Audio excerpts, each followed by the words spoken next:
are the consequences of these findings that I just laid out for you?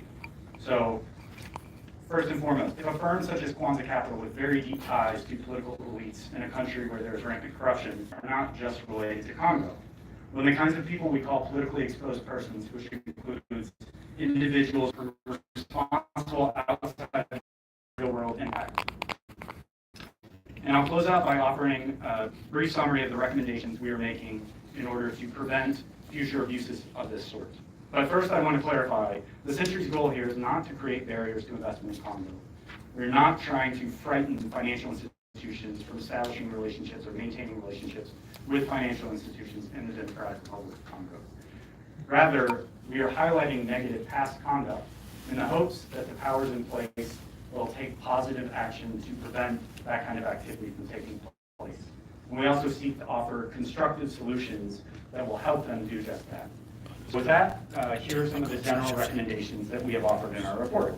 First, foreign regulators and law enforcement authorities should investigate the activities laid out in this report for potential criminal wrongdoing or sanctionable offenses in line with their current sanctions authorities.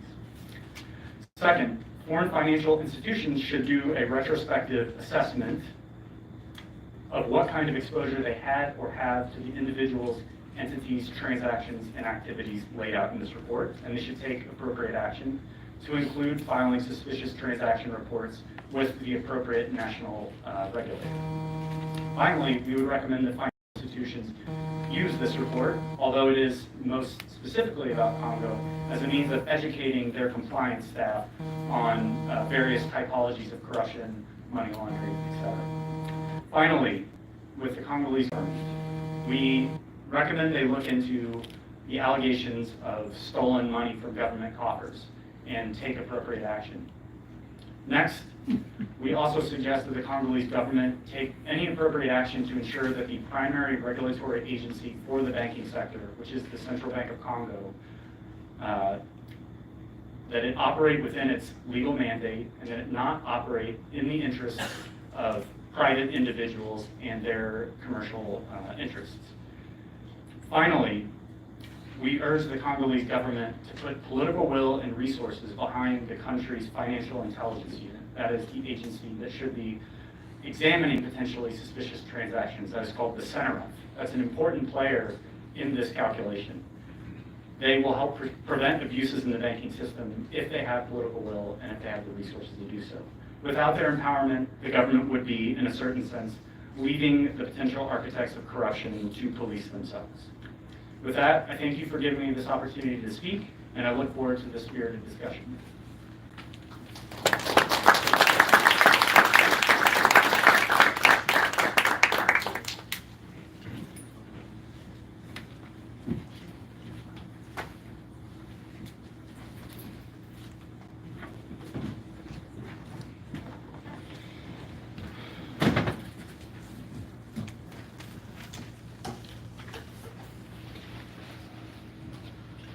Thank you, Roman, for this introduction. Thank you all for coming, so many, to attend this important event for Atlantic Council. Let me start by introducing our panelists to you. Except John, of course, Roman talked about him. You know him now after the presentation of his report. A few words though.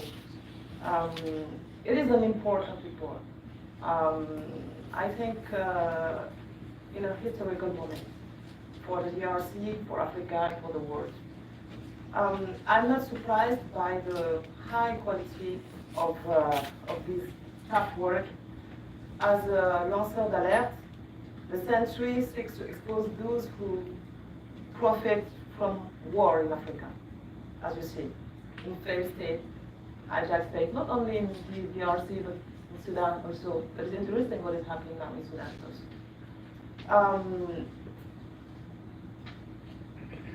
Corruption, I'd like us to understand that corruption is not occasional, it is a system of governance. So that's why it is so tough and so interesting to work on it.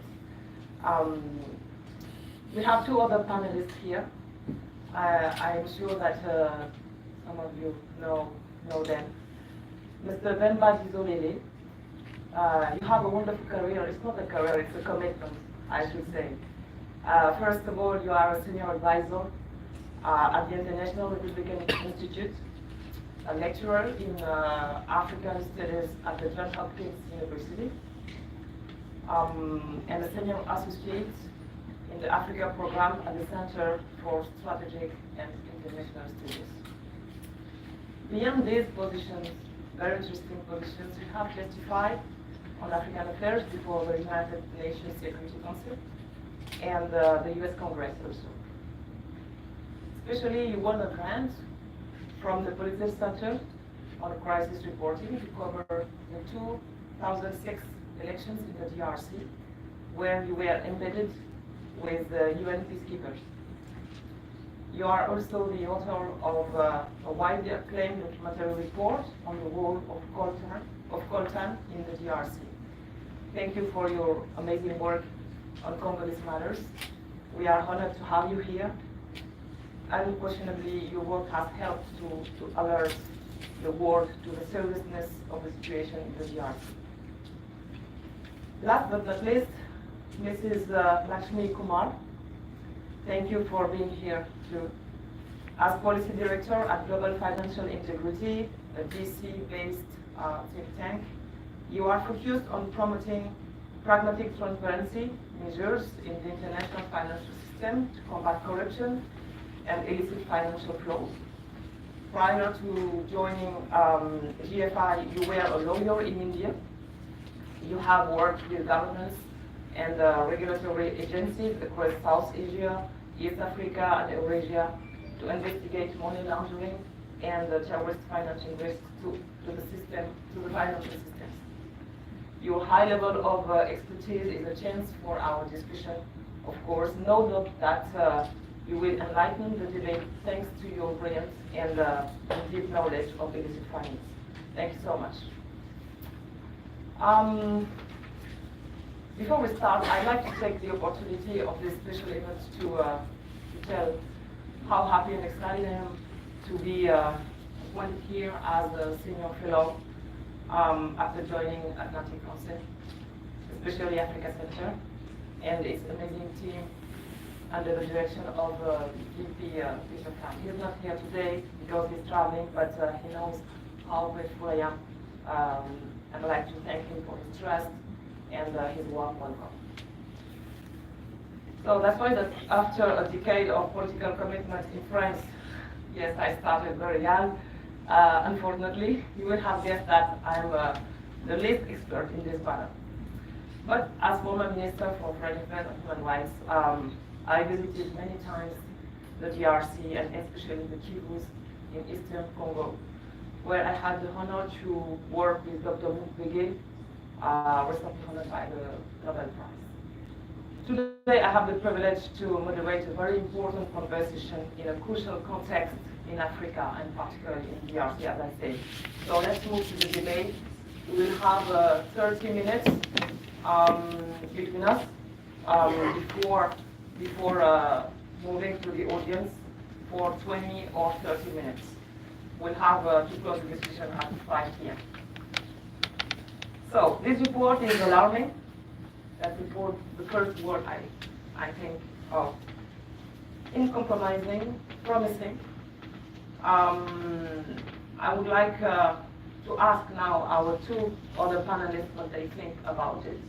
If they share this opinion, if they have learned something new in the report. You have 3 to 5 minutes to give your answer. So please respect the time. Maybe we could begin with you, Lakshmi, and then Deva. So reading the report, because keeping in mind that we have 3 to 5 minutes, the broad themes that I think struck out to me is the issue one of politically exposed persons and what it means in a country. Politically exposed persons by itself, Financial Action Task Force recommendations are high-risk entities.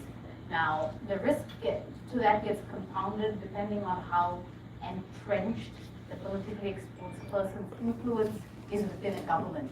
So if you're in a government structure, you control the judiciary, the police, financial institutions, then the level of risk to that economy and the risks that emanate from that politically exposed person are heightened. Now, conversely, let's say you're PEP in another country, but you don't have control over the military, judiciary, then your influence, your ability to capture the state, capture financial institutions,